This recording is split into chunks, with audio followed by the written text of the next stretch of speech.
But I wanted to get your take first on the Miami Heat, which dropped to 3-2 after a loss in San Antonio on Thursday night. The Spurs playing great basketball. We've talked about them at length. But the Heat, they're to me one of the more fascinating teams to start this season. I had very low expectations for Miami coming in. They were even lower after Tyler Herro went down or is out for a period of time with an injury. Norman Powell has been banged up as well. But Miami has been finding ways to squeeze out wins, and they've been doing it with the most ridiculous offense I've ever seen a Miami Heat team play. Like, they are playing pickup basketball down there, Evan. Like, they are playing up and down. They're not even running plays. They're not doing pick and rolls. It is read and react offense, the kind of stuff we have not seen, at least not at this level, from Erik Spoelstra in the 2 decades he's been, part of the Miami Heat coaching staff. Give me your take on what you're seeing from Miami to start the season. Yeah, I think they're changing their identity a bit. They've always had a strong defensive presence, but now they're getting out more and just running. Remember back in the day, they'd be so strong in the half court. You see Bam Adebayo posting up more. They were one of the last teams with, a big man posting up. You would see them operating more, doing a lot of ATOs as well, and just drawing up and trying to slow the game down. Now they're at a pace now where they're turning their turnovers and their defense straight into offense, and they're moving at a high speed. You see Bam out of the dunker position lesser, and he's more so in the corner. You saw him last night for 31 points. Even though they lost, he's abusing Victor Wembanyama out of the corner. You have a lot more shooters and a lot of guys getting the ball out in transition.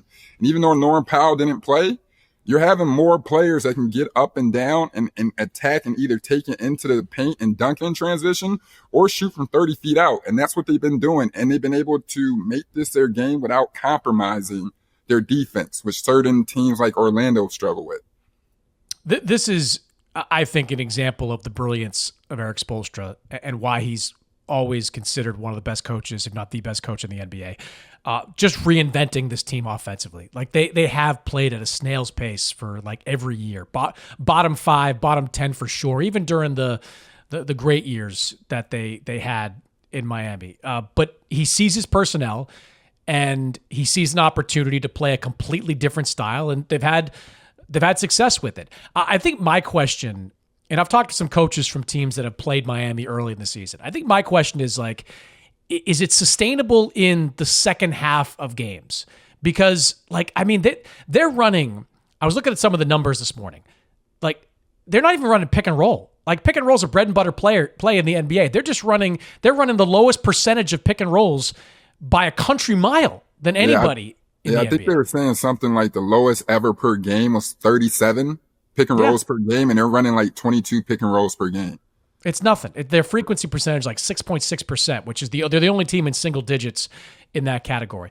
The Spurs, it looked like in the first quarter and some of the second that Miami's style of play was tough on them. Like Miami, those teams were always in great shape. They were running, and it took the Spurs a little while to adjust to it. But once they did, they started to have a lot of success. Like, they kicked the crap out of the Heat in the third quarter of that game, and they held on to win down the stretch. My question is, and you can answer this better as a former player, like, to win at a high level, don't you have to have like a sharply executed offensive system in the half court? Like even when the ball's going in the bucket, they're still running. Like, they're still going up the floor and trying to score immediately. They're making like the Mike D'Antoni 7 seconds or less offense blush with how they're playing. Like, don't you need some kind of more efficient offense in the half court to succeed at a high level? Because I thought the Spurs figured them out in the second half of this game. They struggle in the third quarter. The Spurs were able to, stop them from scoring so much in the third quarter. I think one thing that occurs with the Heat, I use it so much, but the culture. I think sometimes things can fly here that might not necessarily fly up the street or in the Western Conference. I think they comprehend culture and a level on how to win. What we spoke on with the Denver Nuggets not too long ago, their main core guys are used to winning 40, 50 plus games and playing hard every single night. So one thing about playing in that Heat uniform, there's nothing about toughness that's going to, sacrifice that. I think when they get into the playoffs or they try to start winning at a higher level, it's all about Bam Adebayo. The reason why they're playing so well now and at a high pace is because Bam was able to adapt and shift up and down, able to run. He's able to make more plays in the kicking it to the short roll and playing out of the corner. So I think it's all about what Bam Adebayo does and how successful he is. And it just shows how invaluable he is because he can play two different ways. Because even at this pace, one thing that keeps him good is that he's able to get back, guard in transition, guard earlier, and also rim protect and have a dominant man presence in an up and down finesse game that they're trying to run. And like I said, man, it's a culture. Those guys know how to play. They yet to bring back Tyler Herro.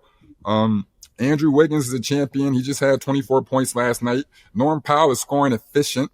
And you have a lot of the others that are stepping up and doing an extremely incredible job in buying in. I think when you sit here and you're doing a pace, they're far along ahead and figuring it out because they still have other layers to add. It's only game 5 and they could easily be 4-1.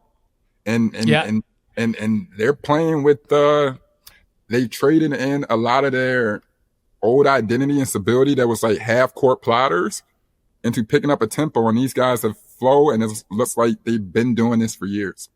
Yeah, I've been encouraged by what I've seen from Jaime Jaquez Jr., who had a bad year last year, and this tempo seems to fit him and how he wants to play.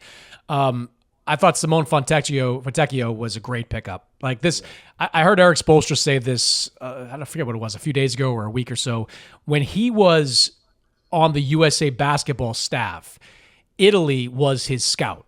So he had a lot of looks at Fontecchio, both first in the NBA, of course, and then, watching him play for the Italian team. And he really got to like what he saw from Fontecchio. Fontecchio right now is shooting almost 60% from three.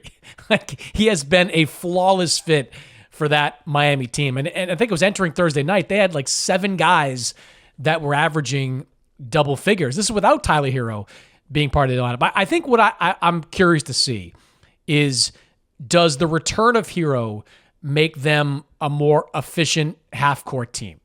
Like, does that make them, do they not have to run up and down quite so much when you've got Herro to be the leader in that half-court? No, I don't think they have to, but at the same time, give Herro credit. He can run up and down and score. You dang near have to stop him from shooting so damn much. So I feel like they put in a half-court offense to really tame him and get him used to playing in a half-court, because when he first came in the league, Herro was gunning. Mm. And I think last year he had such a great season. And, that the narrative on Herro has changed to the point where, hey, he's a top tier wing. He can play several different ways. He's worked hard. He's always been able to score. He's always been able to shoot, but now he's able to assist at a high level and play either type of way. It's all about when he's going to come back and if he's going to accept fitting into his role. They might be on a roll and might be like, yo, Tyler, we need 6 man in a year, Tyler. You come in, you do that, and you work your way back in, because at the end of the day, the Heat are all about next man up, winning chips, and, and figuring it out. Yeah, I think this will be an interesting road trip that they're on, because they're playing some good teams. They've got to go out west. San Antonio is obviously great. They've got to go to LA and play them. If they can come through this road trip with a winning record, I think that'll be a good sign for them and this whole new offensive system that they've adopted.